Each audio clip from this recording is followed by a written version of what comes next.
ঊর্ধ্বগতির বাজারে সাধারণ মানুষকে কিছুটা স্বস্তি দেয় টিসিবির ভর্তুকি মূল্যের পণ্য।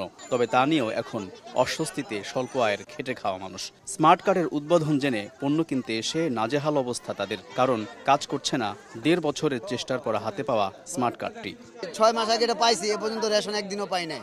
এখন হুনতাছি যে নতুন কাঠের মাল দিব না, মানে নতুন করে যেগুলি করা হয়েছে এগুলি নিতেছে না, এখন পুরানগুলি দিয়ে দেওয়ার জন্য চেষ্টা করতেছে।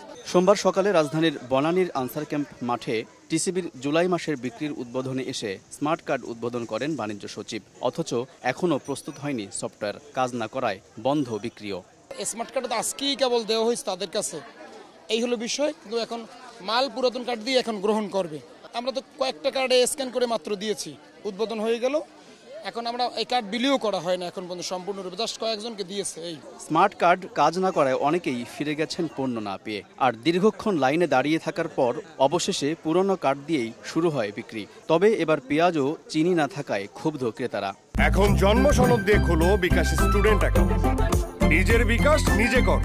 পেঁয়াজ দেয় তা পচা একবারে, আর তেলের সংখ্যাটা আরো বাড়াতে হবে। আর প্রতি মাসে যদি ওর সাথে চিনি দেই উপকার হবে। পেঁয়াজ তো কোনো সময় পাই না। আগে চিনি তো মাঝে মাঝে চিনি দেয়, ও দেয় না, পেঁয়াজও দেয় না।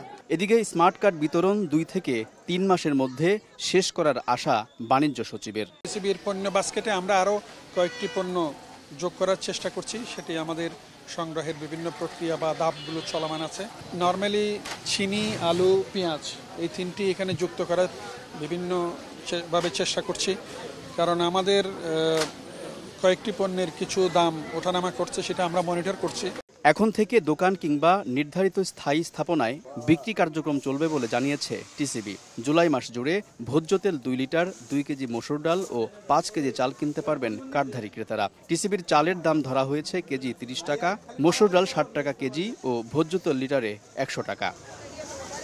আলতাফ হোসাইন, সময় সংবাদ, ঢাকা।